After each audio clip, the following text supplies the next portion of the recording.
સાચો છે કે શું છે, ને આપના તરફથી કયા પ્રકારની કાર્ય? લગભગ 11 અથવા 12 તારીખે વોટ્સએપની અંદર આ પ્રકારનો એક નકશો અમારા ધ્યાનમાં આવેલો છે. આ પ્રકારની કોઈ પણ દરખાસ્ત સરકારશ્રીમાં રૂડા દ્વારા કરવામાં આવેલ નથી. એટલે આ સંપૂર્ણપણે ખોટો નકશો છે.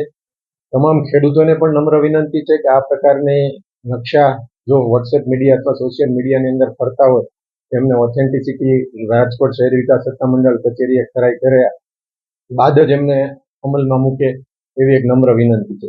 સાથે સાથે જ્યારે રાજકોટ શહેરી વિકાસ સત્તામંડળની અંદર વર્તમાન સમયની અંદર 48 ગામોનો સમાવેશ થયેલો છે અને એ જે છે સરકારશ્રી દ્વારા ઓક્ટોબર 2017ની અંદર મેપ મંજૂર થયેલો છે.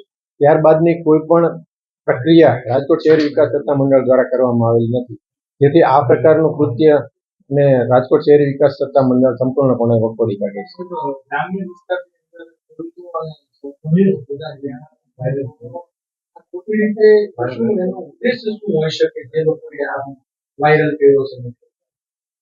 એવું એક માની શકાય કે ગ્રામ્ય વિસ્તારની અંદર કદાચ જમીનોનો ભાવ ઉચકાવવા માટે અથવા ફટાફટ ઝડપી બિનખેતી થાય એવા હેતુથી કદાચ આ પ્રકારનું કૃત્ય કરેલું હોય છે, જેને સંપૂર્ણપણે અમે વખોડીએ છીએ અને જે વ્યક્તિએ આ પ્રકારનું કૃત્ય કરેલું છે એમના વિરુદ્ધમાં કાયદેસરની કાર્યવાહી કરવા માટે અમે પોલીસ અધિકારીને અમે અહીંયાથી પત્ર લખ્યું.